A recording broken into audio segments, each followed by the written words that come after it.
Le thème du mois, on sait que c'est la croix, la victoire de la croix. Donc, le titre que j'ai donné, c'est « Ma victoire est à la croix ».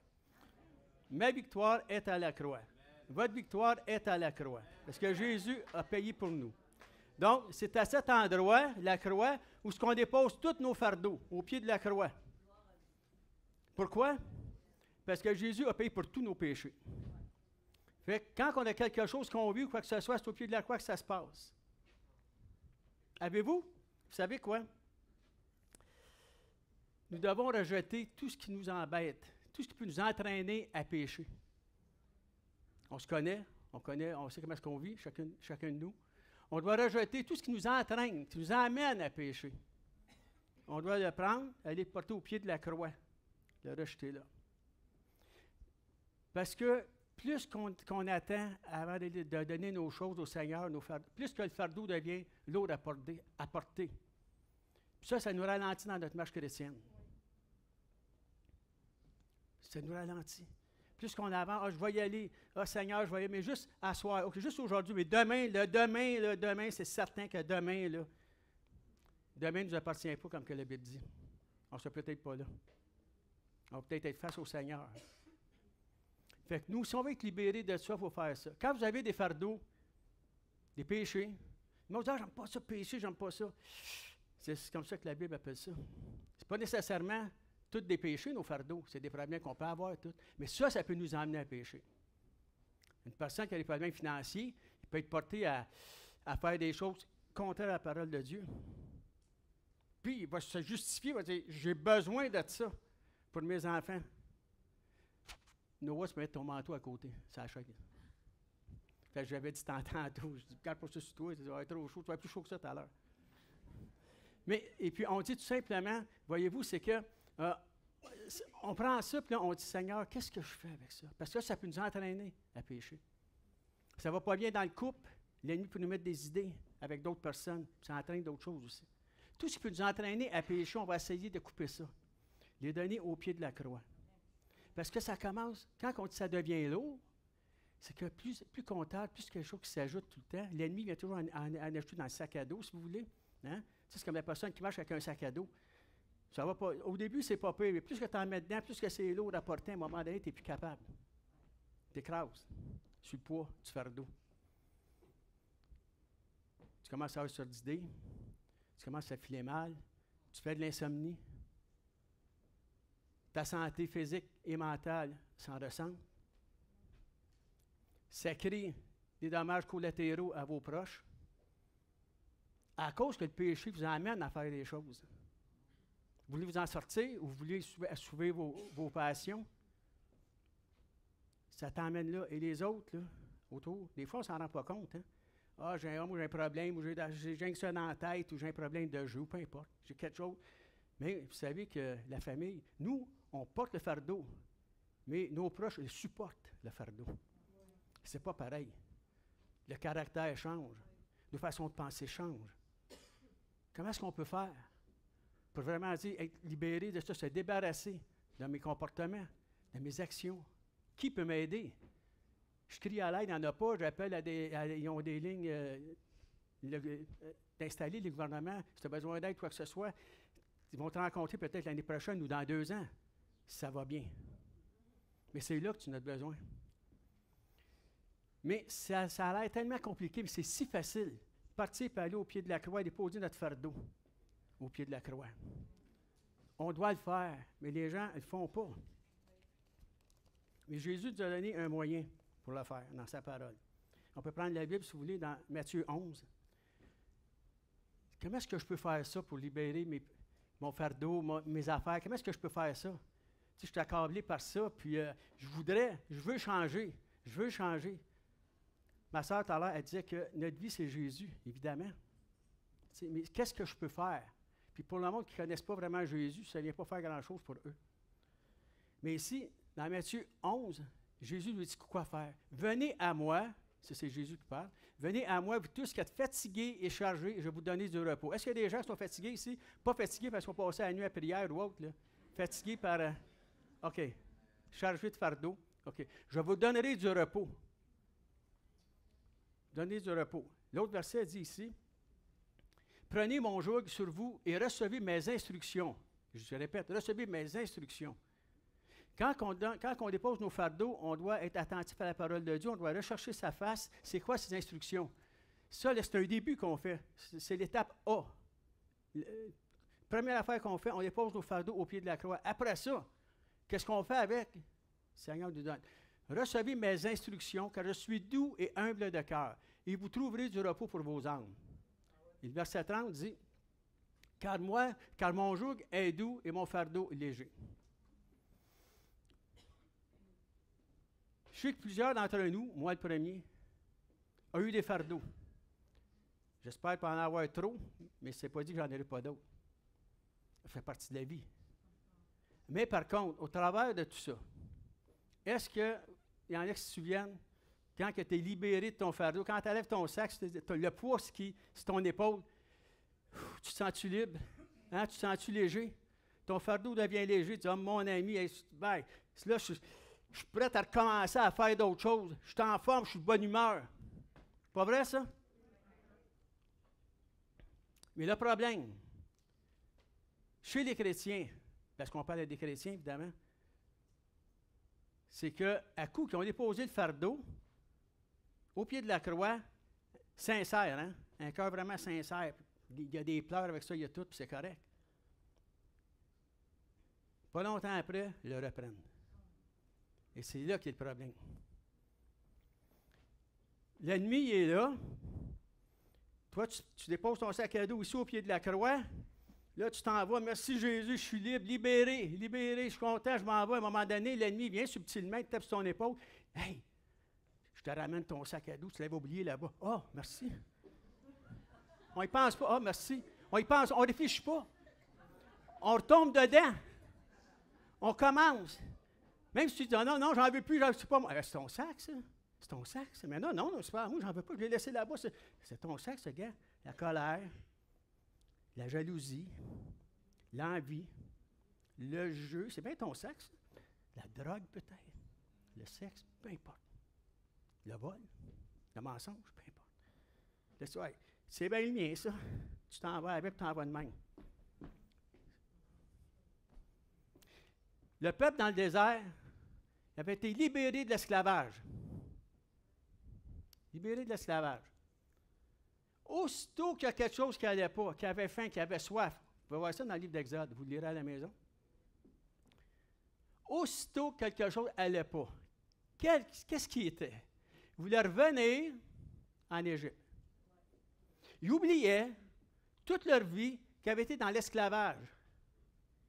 Ah, je me rappelle, il y avait des gros chaudrons de viande. Ah, pour que c'est faire qu'on n'est pas resté là-bas? C'est ce qu'il disait. Quand on veut assouvir nos passions, notre faim, notre soif, pour un désir personnel, on va vraiment dire, on est prêt à abandonner bien des choses. Les gens reviennent au Seigneur, ça ne marche pas à leur goût. Disent, ah, c'est pas ça. Oui, mais j'ai donné ma vie à Jésus, puis quand j'ai encore des problèmes, ils m'ont dit que c'est pire que c'était. L'ennemi ne te laissera pas là. Mais il dit, je suis avec toi. Avant ça, tu étais tout seul pour le faire. Tu pensais que tu avais des amis. Mais quand tu es dans le trou, ils sont où tes amis? Oh, avant de connaître le Seigneur, j'avais des amis comme ça. J'allais dans les boîtes de nuit les fins de semaine. Il y avait du monde. On y allait, puis il y avait du monde. Mais le lendemain matin, tu étais tout seul, malade, mais souvent. Plus d'argent dans les poches. Et combien d'autres? Peut-être que ta femme, ton mari t'attendait à la maison. Tes enfants, tu ne sais pas. J'ai passé une nuit au casino. Je voulais juste y aller à une heure. Il y a un homme qui me dit à un moment donné, il dit, je vais t'emmener, je suis au casino. Il dit, je ne sais pas si tu ouvert toute la nuit. Il dit, moi, quand il est rentré à mon travail, il était peut-être 10 heures. Le matin, 10h30.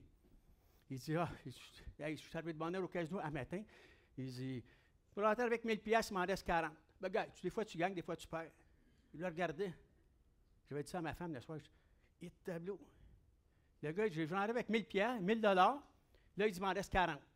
Ben, des fois tu gagnes, des fois tu perds. OK. Ça peut être toutes sortes de choses. Puis on est porté à revenir en arrière. c'est ça qui est pas. Moi, c'est pour ça que je dis des fois, les personnes disent oui, mais, tu sais, on n'a pas d'amis, ou on a quoi. Faites-vous des bons contacts. Même si c'est à l'église, ça ne veut pas dire que c'est des. On n'est pas tous. Tu sais, des fois, l'église était pleine. Étais-tu pleine de chrétiens ou pleine de monde? Ça, c'est la question à se poser. Des fois, tu es mieux d'être un peu moins, mais des gens solides. Tu sais, vous avez le tableau, il est sec. Non, mais c'est vrai pareil. C'est vrai pareil, c'est ça pareil. C'est ça qu'il faut faire. Si moi, là, je vais être parler avec quelqu'un, je veux parler avec quelqu'un qui va pouvoir m'aider. Si moi, j'ai besoin d'aide, j'ai besoin que toi, tu m'aides. Je dis, Michel, prie pour moi, j'ai quelque chose. Tu sais, je vis quelque chose, je ne peux pas compter ça à tout le monde. Tu sais, on est à un niveau quand même plus vieux dans le Seigneur. Tu sais, peux-tu? Oui, mais tu pourrais le dire à un nouveau. Oui. La Bible ne doit pas être une occasion de chute pour ton frère, ta soeur. Je dois faire attention à qui ce que je parle, à qui ce que je raconte mes affaires, avec qui ce que je veux comme allié de prière. Ça n'en prend pas 50, ça en prend un, mais un bon. Un fidèle. Et regardez, on parlait de la liberté, c'est quoi être libéré? C'est libérer de nos fardeaux, tout simplement. Libérer de l'esclavage. Parce que eux autres, quand ils retournaient en Égypte, les gens, ils retournaient dans l'esclavage. Nous, quand on veut retourner en arrière, on retourne dans l'esclavage. On était esclaves. C'est ce que ça dit ici. Jean 8, 34. En vérité, je vous le dis, leur répliqua à Jésus, quiconque se livre au péché est esclave du péché. Peu importe. Tu es esclave du péché. Ça veut dire que c'est lui. Tu sais, on est esclave de qu'est-ce qui triomphe de nous. Qu'est-ce qui triomphe de moi? Je suis esclave de ça. Ah non, moi, je ne suis pas esclave. Moi, j'ai ma vie, je dirige comme ci, je dirige comme ça. OK. Regarde ce que tu as fait. Dis au Seigneur qui te montre ta faiblesse. Regarde ce qui domine. Le Seigneur nous change, nous transforme. Merci Jésus. Le verset 36 dit, « Si donc le Fils vous affranchit, vous serez réellement libre. » Amen? C'est pour ça que j'ai dit, si vous avez un beau sourire, c'est parce que vous êtes libre. Tu dis, ouais, bien, c'est pourquoi j'ai un beau sourire de même? Parce que ça a l'air que Jésus me libère. Ça, c'est certain qu'une affaire de même, là, partez pas avant d'avoir venu ici au pied de la croix. Là. Je ne peux pas vous laisser partir de même. J'avais lu un petit commentaire de MacArthur qui disait que, je vais vous lire ici, je l'ai pris en note, ça disait, le rôle de Jésus en tant que souverain sacrificateur a débuté à la croix et se poursuit jusque dans le ciel, encore aujourd'hui. Et c'est ça. Rappelons-nous quand notre frère Claude partageait la prédication il y a 2 semaines environ, très bonne prédication, en passant aussi. Et puis, c'était toutes des bonnes prédications, je l'avais trouvé, c'est pas. Tu sais, des fois, une prédication touchait peut-être plus qu'un autre, là. C'était le cas pour moi. Et puis, mais quand il disait, tu sais, tout ce que Jésus souffrait sur la croix, tu sais, et puis, par rapport à ça, c'est la même affaire. Jésus a commencé à intercéder, il était sur la croix. Imaginez, tu sais, dans le se faire crucifier, puis il commence à intercéder, Père, pardonne-leur. Ils ne savent pas ce qu'ils font. Combien sont fait crucifier ici? Oups, il y a une main, non, il n'y en a pas. OK. On s'est peut-être fait crucifier, peut-être pas physique, mais moralement, par nos familles, à l'école, au travail, dans notre entourage. D'une certaine façon, c'est rien comparable avec Jésus. Mais est-ce qu'on disait, Seigneur, pardonne-leur qu'ils ne savent pas ce qu'ils font? Au contraire, on disait, je peux te poigner d'un coin, il va le savoir. On n'est pas rendu. En tout cas, moi, là, peut-être vous autres, puis merci Seigneur, j'espère que vous êtes tous rendus là, mais je ne suis pas encore rendu là, moi. J'aimerais ça. Hein? On peut rêver. Mais je ne suis pas encore rendu là. Merci Jésus. Romains 8, 33. Romains 8, 33, ça dit, « Qui accusera les élus de Dieu? » Même si vous accuserait, qui accusera les élus de Dieu? C'est Dieu qui justifie. On est rendu juste à cause de Jésus. Qui peut nous accuser? Le monde peut dire n'importe quoi, mais c'est Dieu qui a le dernier mot. Et c'est pour ça ce que ça dit dans Hébreux 9, 24. Check bien qu'est-ce que Jésus fait. Tu sais, des fois, je me dis, ouais, mais qu'est-ce que ça fait, ça, pour moi, la victoire de la croix, où je comprends là, Jésus, tout ça. Pardon, excusez-moi. Mais ça dit ici dans Hébreux 9, 24, « Car Christ n'est pas entré dans un sanctuaire fait de main d'homme, en imitation du véritable, mais il est entré dans le ciel même, afin de comparaître maintenant pour nous devant la face de Dieu. » Amen. Jésus comparait à notre place devant le Père. Imaginez. Au lieu que ce soit nous qui partent, commence à se justifier devant le Seigneur, tout ça, il dit, gaga, je vais y aller, moi. Regarde ça. C'est Jésus. L'homme à la croix, c'est ça qu'il fait. Il a commencé à payer pour nous. Ça dit aujourd'hui qu'il comparait maintenant pour nous devant la face de Dieu. Hey, moi, je trouve que c'est une bonne nouvelle. 1 Jean 21, le prochain. Et gardez bien ce que ça dit ici. Et ça, mes petits-enfants, il aurait pu dire mes frères et mes sœurs, je vous écris ces choses afin que vous ne péchiez point. Et si quelqu'un pêche, ah, ben c'est le fun, hein? Ça m'ouvre une porte. Tu sais, pas super. C'est pas ça que ça veut dire, là. Mais c'est si, parce que c'est possible, peut-être même aujourd'hui, possible, hein? Ça se peut même qu'aujourd'hui, là, il y en a un qui pêche ici. Peut-être aller manger au restaurant après, il va manger 2 fois, 3 fois, ou sinon il va se manger. Qu'est-ce qu'elle fait, donc? Bouge-toi donc, elle ne marche pas ici. Ça va, il n'y a pas de service, puis ainsi de suite, ou peu importe. Parfois, tu as vu cette affaire, toi, quelle gang de. En tout cas. Ou en sortant, peut-être l'église, quelqu'un passe à l'avant, il l'enferme, je crois que c'est ça. Hey, on ne le sait pas. On est des êtres humains, on n'est pas des robots, c'est pas toujours facile. Ça nous prend vraiment la grâce de Dieu. Et là, c'est là qu'il y a la bonne nouvelle. Merci. Moi, si je n'aurais pas ça, là, je ne serais pas ici. Et ça, c'est sûr. Et si quelqu'un a péché, nous avons un avocat auprès du Père, Jésus-Christ le juste. Hey, on a un avocat auprès du Père. Amen. Gloire à Dieu. Mon ami. Ouais, mais je suis coupable. Je suis coupable. Je sais que je suis coupable. Tu as un avocat auprès du Père. Ça, mes amis, c'est quelque chose. Quelqu'un parmi vous, peut-être pense, ouais, mais Richard, oui, je m'imagine, tu sais, je vois l'œuvre de Jésus à la croix, puis je trouve ça, c'est trop même, trop d'amour. Mais moi, là, tu dis que lui, il me donne la victoire. J'ai la victoire par Jésus, par l'œuvre qu'il a faite à la croix, ça me donne la victoire à moi, mais je ne saisis pas. Peux-tu me le donner peut-être de façon imagée? Alors, regardez bien. Prenez par exemple une personne, un criminel, coupable. Il est coupable. Il a fait toutes les pires affaires au monde. À la vue des gens en plus. On le voit. Il y a des témoins. Ils l'ont vu. Il y a des témoins. Qu'est-ce qu'il va chercher à faire? On le voit dans les journaux. Là, on voit ce qui se passe à la télévision. Hein? Ou dans les médias. Des criminels de renommée. Malheureusement, dans le monde présent où ce qu'on vit, c'est quasiment devenu des rockstars. Des vedettes. Le criminel se promène dans la main, il se fait poser avec des guns, il se fait poser des affaires, puis les femmes alentour, puis la bagnole. Puis...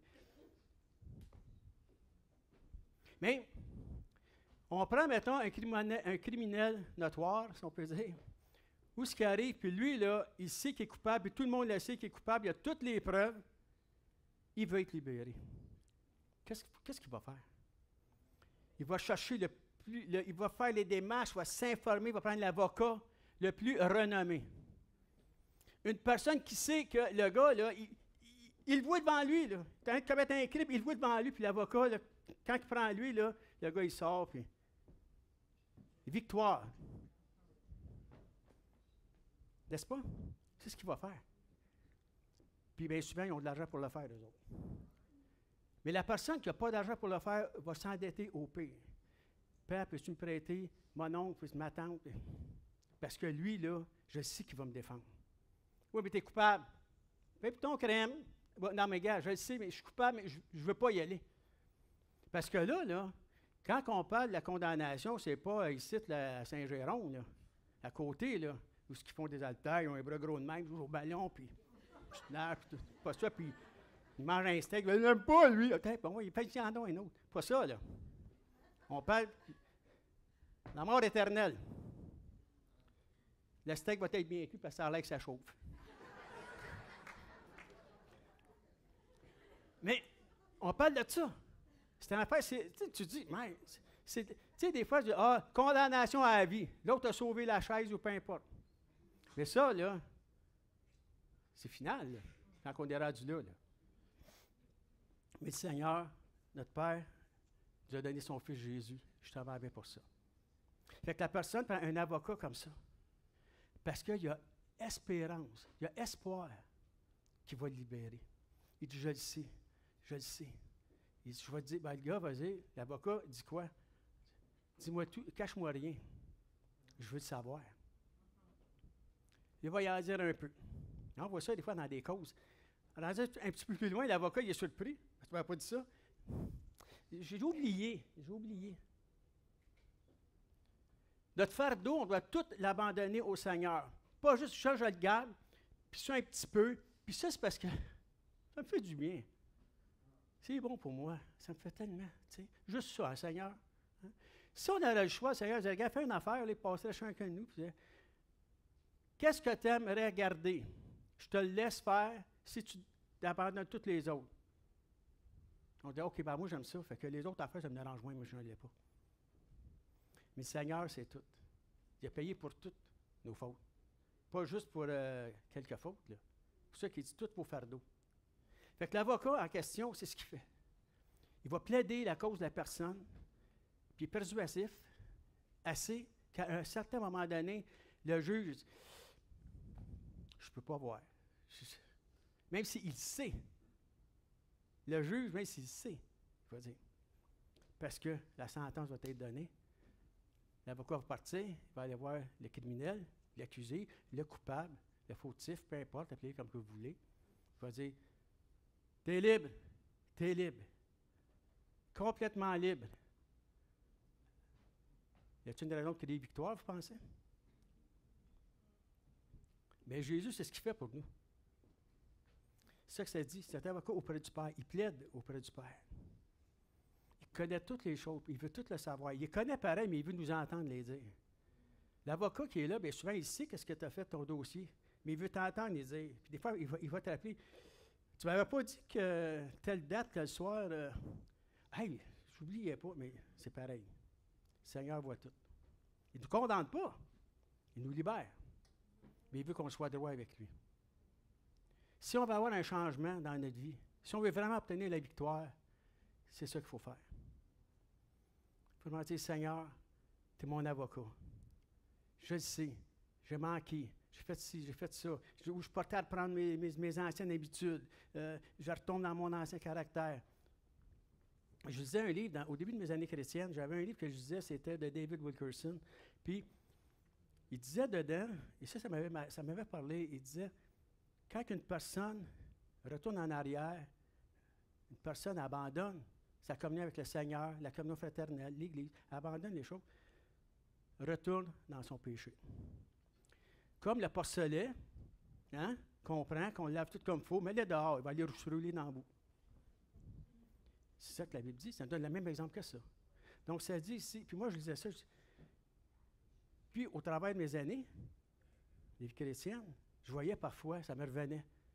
Parce que des fois, je ne sais pas que j'abandonnais le Seigneur, j'étais présent à l'Église, je disais ma parole, je partageais des choses, mais je le faisais peut-être de façon automatique à un moment donné. Parce que je vivais des affaires, tu sais. Bon, je le faisais pareil, parce que j'étais comme habitué de le faire. Tu sais. Puis là, je grandissais dans le Seigneur. J'ai commis des choses qui n'étaient pas la volonté de Dieu. Puis là, je voyais, ben voyons donc, tableau, ce livre-là, c'est vrai. Il dit, J'ai abandonné ci, j'ai abandonné ça, j'ai abandonné ça. Mais aussitôt que je me relâche un peu, c'est vrai. J'aurais le goût de prendre un coup, moi, ce soir. J'aurais le goût de partir sa rumba, comme on dit. J'aurais le goût de, peu importe. C'est un peu ça. Mais là, comment ça se fait? Tableau, ça fait 2 ans, 3 ans, 4 ans. Je suis au Seigneur, puis je suis là, puis je vois, puis je vois les... Puis comment ça se fait que ça me vient de même? Quand on se relâche un peu, quand que nos yeux sont fixés sur Jésus, quand on commence à fixer nos yeux ailleurs, on perd le focus. Puis veut pas, la nature humaine, elle revient. Hein, comme je dis parfois, la nature humaine, c'est la première chose. Le spirituel vient après. On vient naturel comme ça, on connaît le Seigneur, après là, on est de nouveau. La vie a changé. Mais si on ne fait pas attention à travailler, à notre salut, à vivre de façon nouveau, ça ne dit pas d'être parfait, mais on s'efforce, on met en pratique les instructions que Jésus nous a données. Ça veut dire que la chair veut reprendre le dessus. Mes anciennes choses reviennent. Je commence à avoir de la colère. Je commence à avoir du mémérage. Je recommence à avoir de la convoitise. Je recommence à avoir... Puis là, on dit, mais Seigneur, c'est lourd. Je loue le Seigneur. Il me semble que je ne te sens pas. Je ne sais pas où c'est que tu es. Je sais que tu es là, mais je ne suis pas digne de tableau. Je vais pas essayer. Qu'est-ce que j'ai fait encore? Mais, tu sais, je ne peux pas... mais, il dit, gars, moi, je suis ton avocat. Lui, là, Jésus, savez-vous qu'est-ce qu'il fait? Quand tu viens au pied de la croix avec le Seigneur, hein? Parce que les gens, je viens au pied de la croix, je veux juste m'enseigner une chose, c'est pas oublier. Il y a une différence entre le regret et la repentance. « Ah, je regrette. Ah, je regrette, Seigneur. Ah, je regrette. » Oui, c'est correct, ça, le regret, je suis correct. Mais ce n'est pas la repentance, le regret. Je peux regretter quelque chose pour continuer à vivre comme que je vivais. La repentance, c'est je change de vie. Ça me tente de faire ça, mais je peux pas. J'ai des méchants combats. Priez pour moi. Parce que ça me tente de faire ça. Mais ça dit, mais c'est pas ça, Seigneur. Je me réveille d'abord, je ne le fais plus. Je ne vois plus là. Je vois plus là, je vois plus. Parce que je veux vraiment marcher avec le Seigneur. Tu sais, moi, je suis ton avocat, mais là, je te donne des instructions. Là, tu sais, je ne trouve pas les pieds dans les plats. Puis quand vous arrivez dans le Seigneur, Jésus, il vous regarde, puis il dit, OK, tu m'as choisi comme Seigneur de ta vie. Tu fais de moi ton avocat. Je vais défendre ta cause. Il va voir le Père. Il fait son œuvre à la croix. Il va voir le Père, puis il dit, Marcel, Rita, peu importe, votre nom, mettez votre nom. Cette personne-là, il n'a pas péché. Il n'est pas coupable. Ben oui, ils sont coupables, ils sont tous coupables. Non, lui, il n'est pas coupable. Ah non, il n'est pas coupable. Parce que Jésus, c'est l'intermédiaire entre Dieu et les hommes, que la Bible dit, hein? 2 Timothée 5, je crois. Tu sais, ça dit, bon, et puis, fait que lui, il est là. C'est pour ça que des fois, on regarde la croix comme ça, hein? Nous, on est là, le Père est là, lui est au centre. Si tu viens à moi, tu vas te laver dans ton sang, je vais faire à la croix. C'est ça, la victoire. C'est pour ça qu'on a la victoire. Parce que quelle victoire que je peux avoir, c'est celle-là? Je te lève dans mon sang, je regarde mon père, je dis, Claude, il est blanc. Blanc comme neige. Il n'y a rien. Il n'y a rien. Je ne vois pas aucune faute. Aucune faute à lui. Fait que là, c'est qu'est-ce qu'il fait? Il prend son livre, le livre de vie. C'est écrit. Claude, il a droit à la vie éternelle. Il peut rentrer. Mais la bonne nouvelle, c'est que quand Jésus écrit ton nom dans le livre de vie, il n'écrit pas avec un crayon, là. Il écrit avec son sang. Et ça, c'est différent. Ça ne part pas de même, là. Fait que là, il dit, là, tu as ça. Puis il servir d'abord. Puis il dit, entre, bon et fidèle serviteur, dans la joie de ton maître. Peu importe ce qu'on peut dire, ce que l'ennemi peut dire, peut essayer de te redonner le fardeau, quoi que ce soit, il faut vraiment le refuser. Puis dire, Seigneur, OK, je l'ai pris aujourd'hui, là, mais là, aujourd'hui, c'est le jour. C'est pour ça que je dis, à chaque jour, quand on se lève le matin, à chaque jour, on doit choisir de marcher avec Christ. Tu sais, des fois, ça fait 40 ans que je suis sauvé, ça fait 50 ans, ça fait 25 ans, ça fait 5 ans. J'avais déjà mentionné ça une fois. Je savais qu'un de mes amis faisait l'évangélisation à Montréal. Non, je suis à Laval cette fois-là. Et puis, on faisait différentes places parce qu'on avait des soirées spéciales qu'on faisait dans différentes villes. Et puis, à un moment donné, j'étais avec une personne qui, lui, il avait grandi témoin de Jéhovah. Et puis, à 14 ans, sa mère est décédée, elle avait 41 ans. La seule raison, c'est parce qu'elle n'avait pas accepté la transfusion de sang. Fait que lui, il en a voulu à Dieu. C'est pas possible, ça n'a pas d'allure. Je suis tout seul à 14 ans, je lui disais. Fait qu'à un moment donné, bref, au fil du temps, un peu plus tard, une couple d'années après, à 18-19 ans, il a donné sa vie à Jésus, et puis il marchait à Marseille. Très bon modèle dans le Seigneur. Et puis, fait que je faisais l'évangélisation avec lui. Fait que moi, je faisais pas longtemps que j'étais à l'église. Fait que je lui demande en s'en allant, je dis, Robert, je dis comment ça fait tant que tu es sauvé? Depuis un matin. Mais moi, là, je le voyais, louer le Seigneur à l'église, puis tout, même ça, depuis un matin. Moi, j'étais nouveau, là. Je lui disais, attends un petit peu. Il dit, depuis un matin.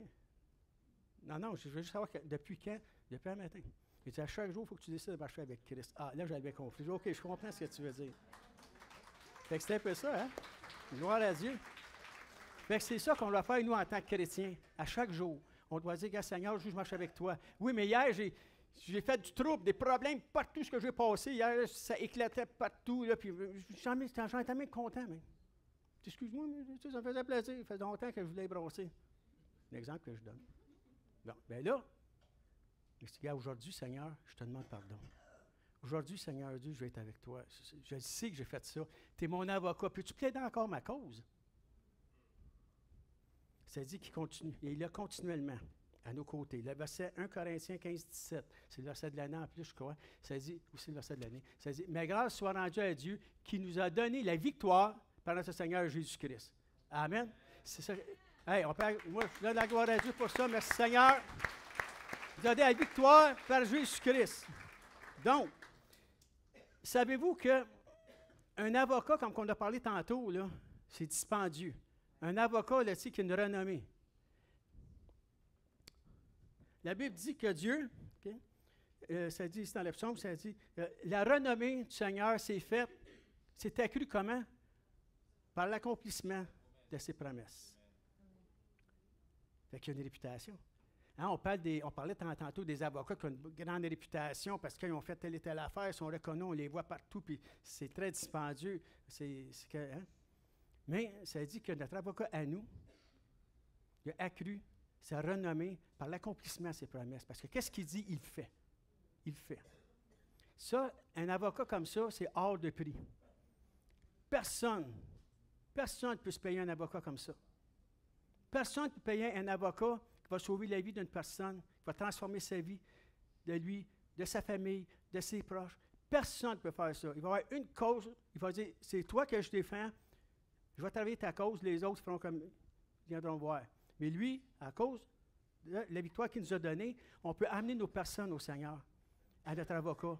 On dit, il ne te connaît pas, il n'a pas expérimenté rien avec toi, mais touche le cœur de mon frère, de ma soeur, de mon mari, de mon épouse. Touche-le, défends sa cause. Il ne comprend pas, mais défends sa cause. C'est ça qu'on dit. Christ savait que personne ne pouvait payer ce prix-là. Et c'est là qu'il a été payé à la croix. Il dit, comment est-ce que je peux le payer? Père, comment est-ce qu'on peut faire? S'il y a un autre moyen, y a-t-il une autre façon qu'on pourrait peut-être... on pourrait-tu en envoyer un autre? C'est toi. C'est toi. Tu vas aller là. Ça ne sera pas facile. Ça va être terrible. Mais par contre, une chose que je peux te dire, les gens qui vont te regarder à toi vont être sauvés, vont être libérés, vont avoir les victoires. Le Seigneur nous sort de notre vie passée,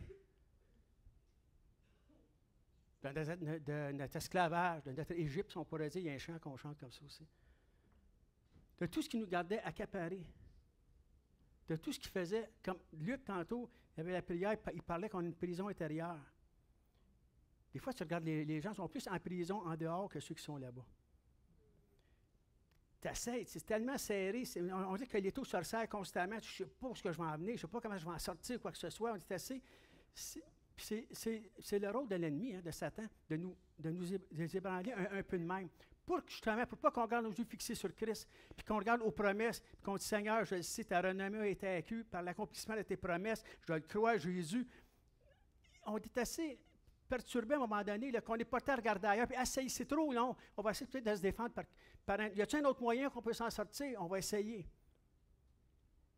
Mais spirituellement, le seul moyen, c'est Jésus-Christ. Amen. Je vais demander aux musiciens d'avancer. Merci, mon Dieu. C'est le seul qui a la puissance de nous délivrer. C'est le seul qui a la puissance, la capacité de prendre notre vie d'esclave, notre vie de pécheur, notre vie qui est en ruine, puis de faire une vie de victoire avec. C'est la seule. On peut avoir des bonnes choses, des bons cours, des bonnes affaires, et c'est bien. C'est bien. Mais si ta vie spirituelle n'est pas en règle, même si ta vie extérieure serait A1, à tout point de vue, c'est un problème. Je vais faire une chose ce matin, j'entends que les musiciens vont... Vous savez?